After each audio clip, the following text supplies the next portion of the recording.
What's up, ladies and gentlemen? How we doing? How we doing? Can't believe I think I almost started a stream on time. Dab 30, look at all you all in here. What's up? Me estoy fumando un de palen. Banana Republic.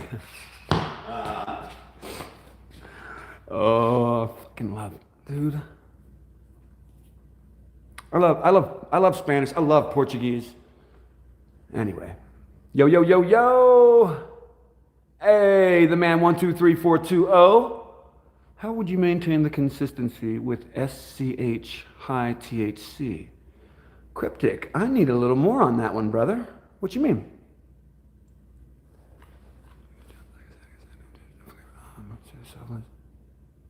SCH solvent. I don't know.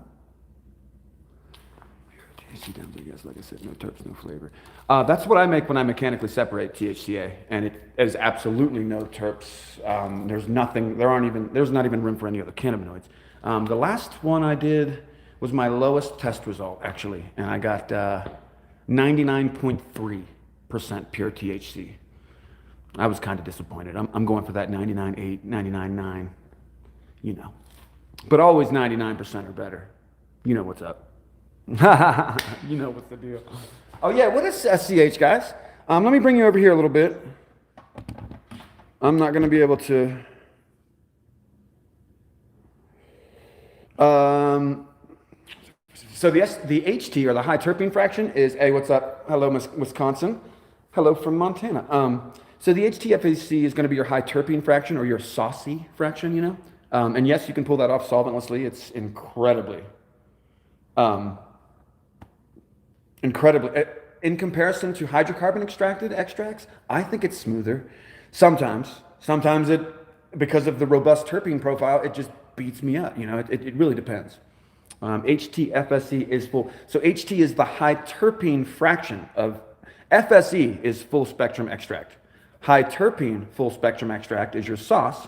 HCFSE, or high cannabinoid full spectrum extract, are your diamonds. So when you put HT and HC FSC together, you end up with diamonds and sauce, or FSC. FSE. I think I said FSC for some reason. All right, guys. So this is, like I said, a little work sesh. Not really too much of a work sesh, but we're here. So let's have some fun. Let's see. Let me talk to you about a little bit about what we got there. Oh, from Redondo Beach. I love it, brother. So if you can't tell on the table here that I have you guys focused in on there, there are 3 different bags that are pressed for press, or that are prepped for pressing. And it is cold in here right now, guys, so I'm sorry, give me just a second. Yeah, we're gonna do a little press session, and why we're doing this and why I thought I'd go live is because I thought you guys might be interested. This is sort of like an R&D day for me here, and I thought I would kind of share it with the world, you know? Again, it is cold in here, so don't mind the, oh, you guys probably can't see me anyway. But anyway, I'm all strapped up in my hoodie and coat and all that. So, hey, you know it, man. I'm doing my best. I just try. All right, let's see here. We got some containers. Gonna run some more BHO this week. Gonna make some sauce. And yes, I am photo documenting almost all of it for the Patreon, if anybody cares. Let's see, 1, 2, 3.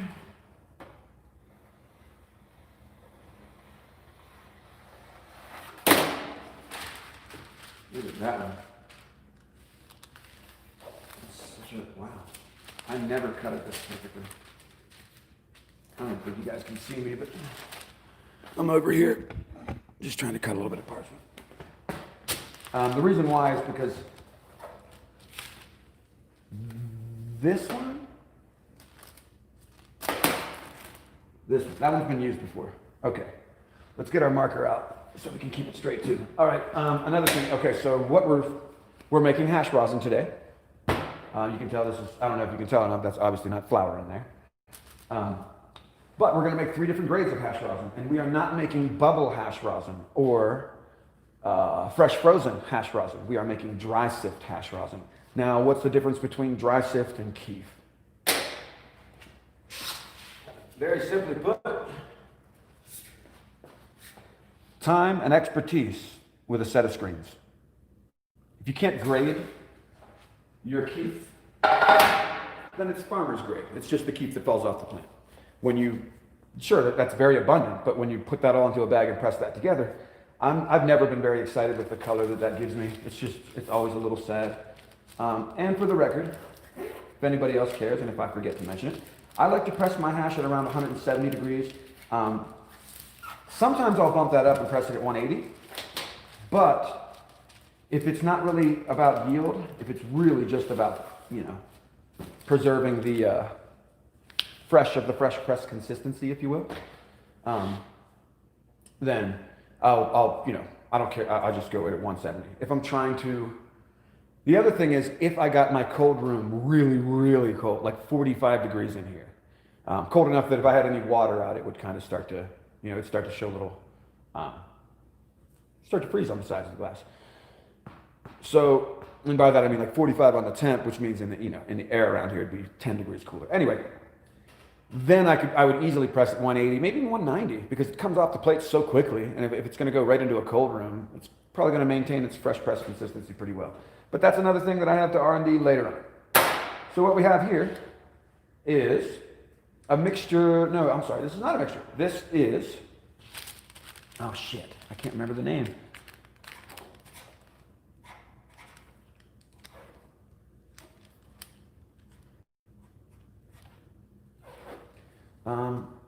Oh my God, why can't I remember this? What is this? Jeff, help me remember. Jeff, I'm sending signals to you.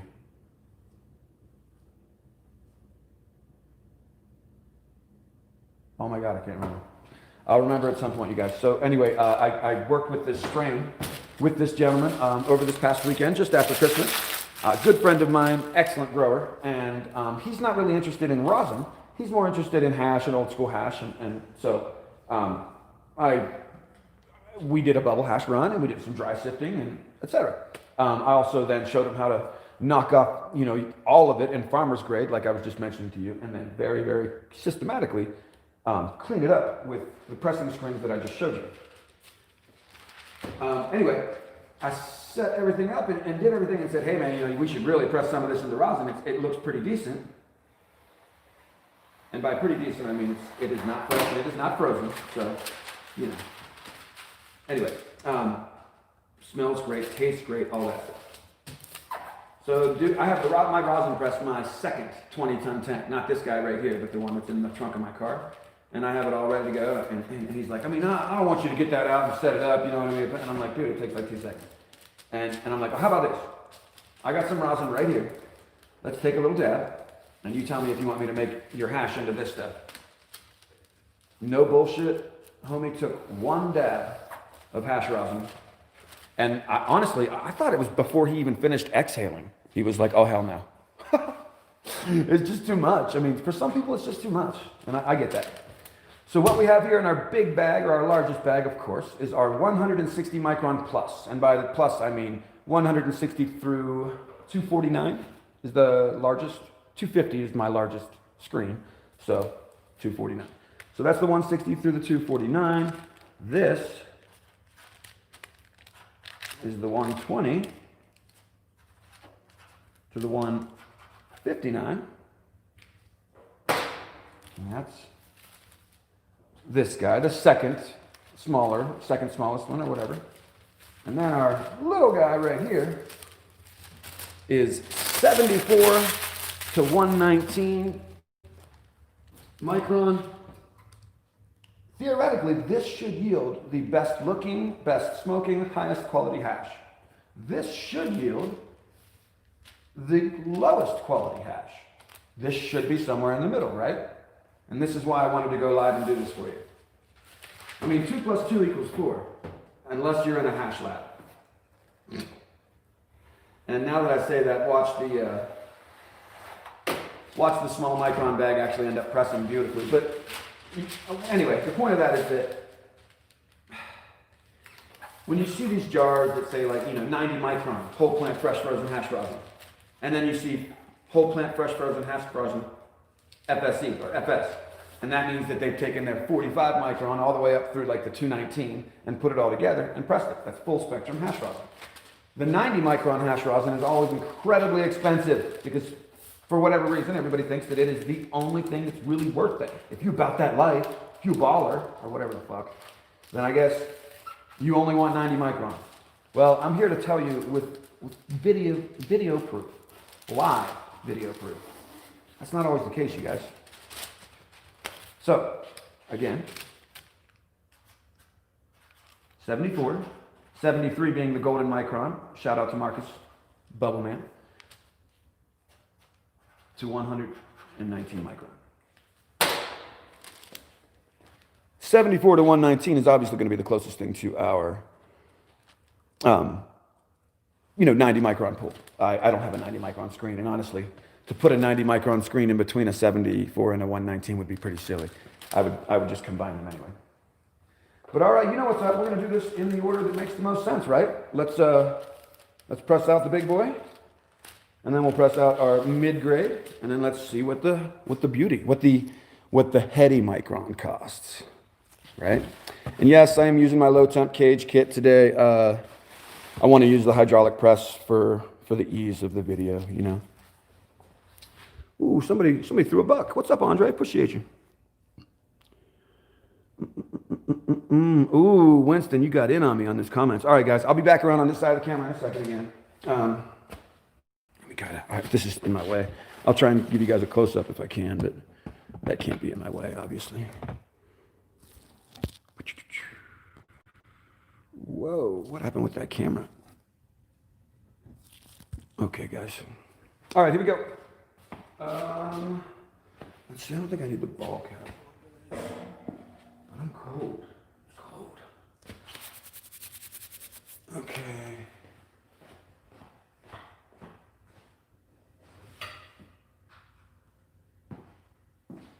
All right. I shouldn't have shaved my head.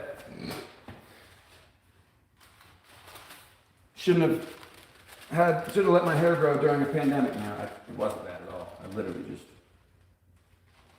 had bad luck. Okay, so here we are.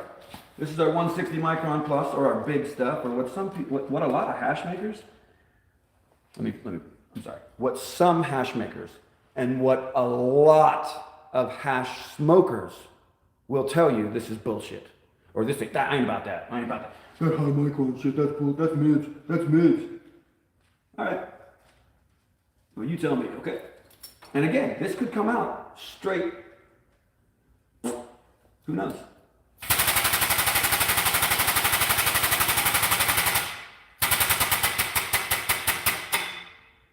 About 1,500, falling very fast. Can't really hold any PSI because of the displacement. And that's perfect. I'm gonna go ahead and start my 2-minute timer now. I'm going to try and inch it up to 2,000 PSI. There we go, and I'll let that get to about 130.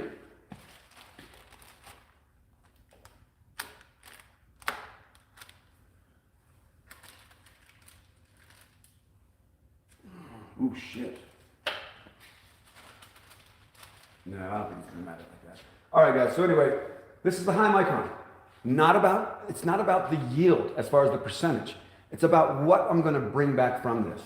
And the fact that I've seen people literally turn down jars of high micron hash when they're, if you happen to be in a position where you're in a situation where you have the opportunity to buy hash to press, or maybe buy rosin or whatever. I've seen people skip these high microns or full spectrum.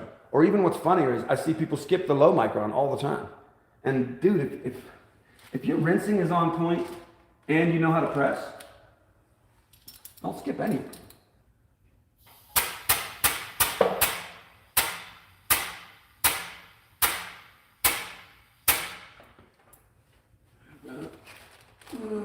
And the other thing is I set a 2-minute timer, which is going to be pretty short for this because that was about 4 times the size of the volume of the,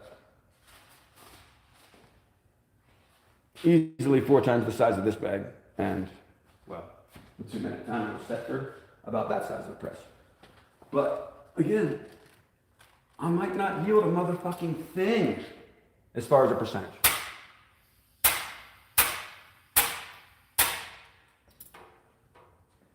But all I want to say, and the reason I wanted to do this live for you guys was when they're saying the 90 microns, $110 a gram, but the full spectrum is only 75 or whatever the crazy outlandish price they have set. Man, don't jump on that 90 micron hype train just because.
Okay, pretty soon, hopefully my fucking compressor will shut up.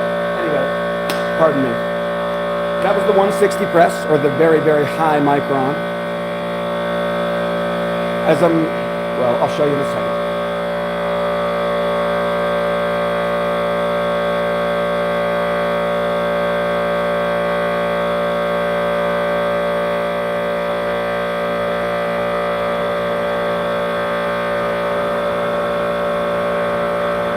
Shit, man, what the fuck?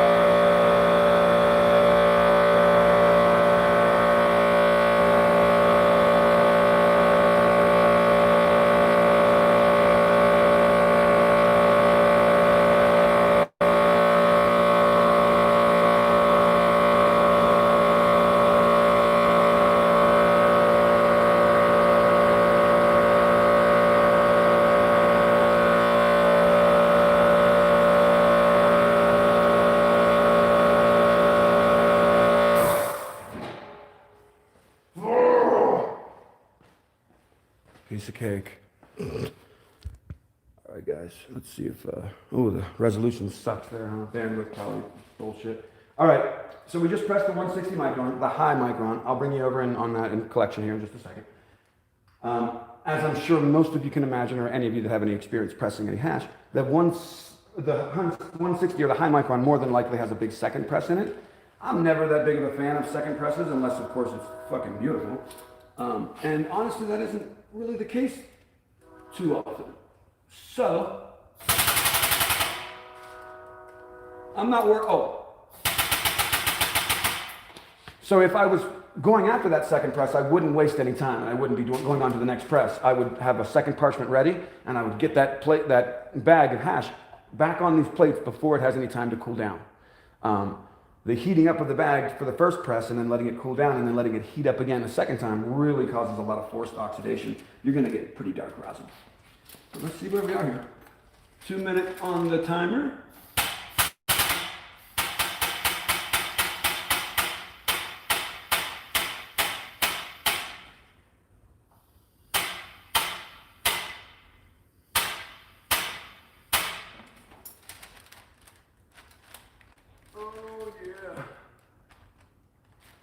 All right. So anyway, yeah, I would, if I was after that, you're already going to see the color of the rosin here. If I was after the second press of this, which there is some in here for sure, but you know, we're going to exactly. If you don't let things amalgamate, especially when you pull your hash out of the freezer or hash out of the refrigerator, you need to let that jar get up to room temperature before you open the lid. We all know that. You guys know what I'm talking about. Ooh. Look what I see happening.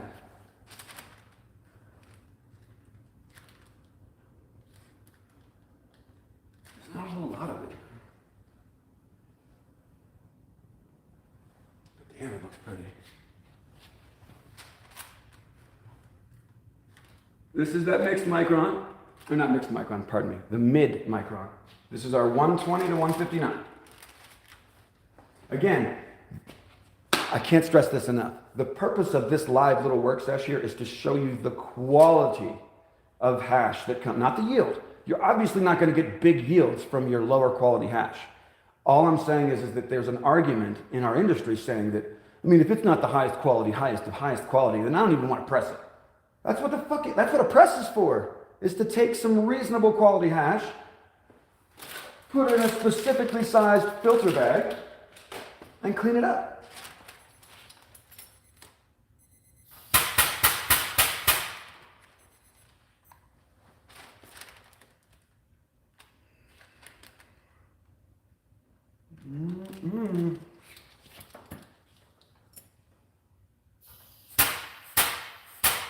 I never ask for yield. I only look for quality. This is my personal resin and about to be my personal rosin. So that's why this is being pressed that way.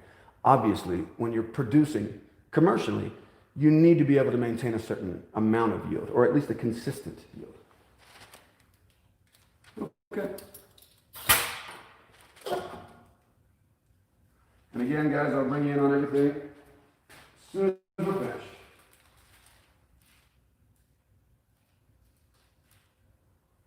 Another garbage micron press. Remember, so technically, the last one I just pressed there, the 120 to the 159, you see that on shelves, and you'll see that here and there, but people act some kind of way about it, act like it's not that 90 micron, or like it's not the 74th to 119.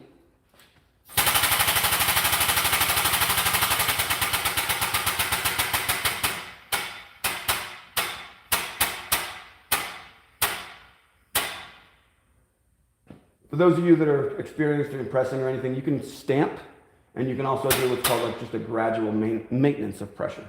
I'm watching the needle on the gauge fall, and as it falls, I'm just adding just enough pressure to keep it right under 2,000 psi.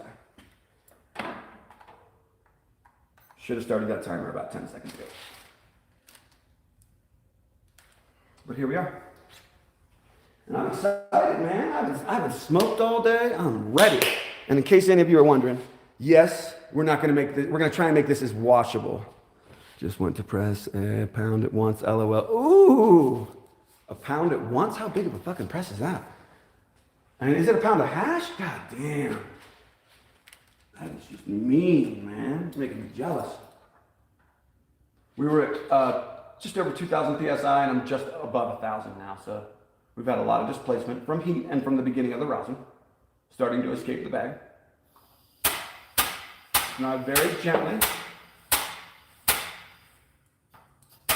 approach about 3,500 psi. Give it a little look-see. Oh yeah, we're making magic happen. And give that, I just hit 1 minute on my 2-minute timer, but if you remember, I was 10 seconds slow there. So that's 55, let's call that 45.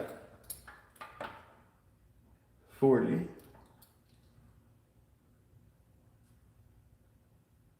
35.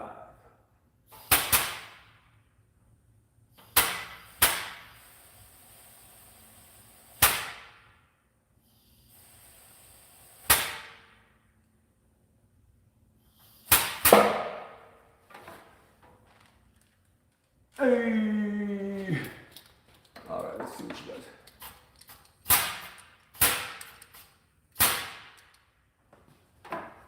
Hey, maybe we pressed it for 10 seconds too long, I don't know. But all I know is that it seems like rosin is still coming out of here. So, I'm gonna let it go for the, just rounded 5 seconds left there. Give it that one last little pinch.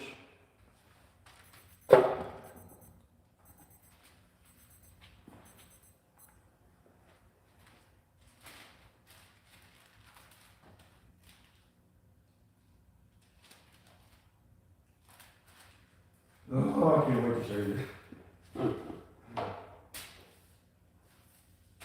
All right, guys. Let me bring you on around, and I'll yammer a little bit more, and then we'll move on to the next stream. And in case anybody's wondering, yeah, I was trying to keep this watchable. And by that, I mean that this, I'm going to stop when we're done here. And I'll set the camera up again. And we will have a little smoke sesh. 1,000-degree mallet. Get her all! That's right. All right. Are you guys, you're not really out far enough yet. Jesus. How wide of a fucking angle is this camera? All right, so hopefully you guys can see everything there. Remember, this is our garbage hash. This is the stuff that sometimes you see, but for the most part, the heady boys will tell you,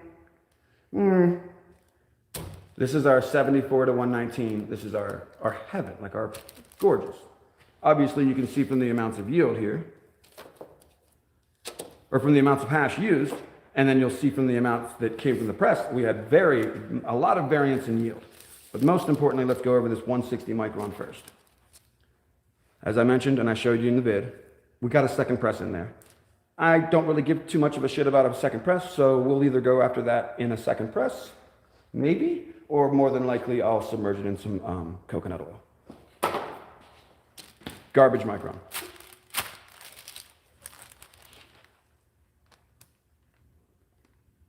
There's your garbage micron hash rosin. Now, does this deserve to sit next to your 90 micron or your fine shit? No, I mean, of course it should maybe be a little bit cheaper or whatever, but is it garbage? Come the fuck on, heady boys. It does not have to be 90 micron to be good. And by that I mean the starting hash. Nobody presses their hash through a 90 micron rosin bag. Everybody uses, 37 at the most, 15 or 25 micron, that is. Mid-micron, mids, mid-level, we'll call this the mids. Much smaller amount of hash to press, but look at this. Oh, that's right, that's not enough. Much smaller amount to press, still in the mid-level of quality, so we're not getting much of a yield. Oops, sorry guys. Not getting much of a yield just yet, but how about this quality? And to be perfectly honest with you, this quality is so similar.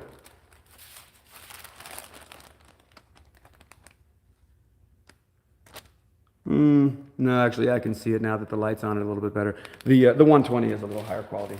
But this is not bad. This is not anything to throw away. So here we are. Here we are. Now, our smallest bag of all, and yes, this bag, for the record, all these bags are kind of soft right now, you know what I mean? And this one, yeah, I definitely have more to press out of that. Will I go after it in a rosin press? If I do, I'll be putting all three of them together and just getting it. But, like I said, I like coconut oil capsules. And my girl likes edibles. So anyway, here's that golden micron. And remember, 1/4 of the amount of hash that produced that guy.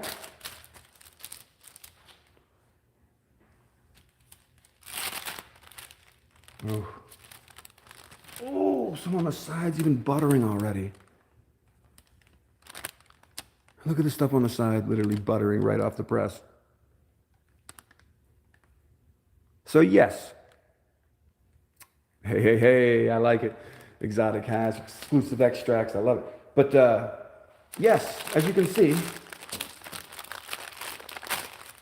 oh shit. There's clearly a difference. See the amount, just a little bit of darkness in there, in the thick spots, you know what I mean? And then look at those spots that are just, actually, maybe even a little thicker, and they're lighter in color.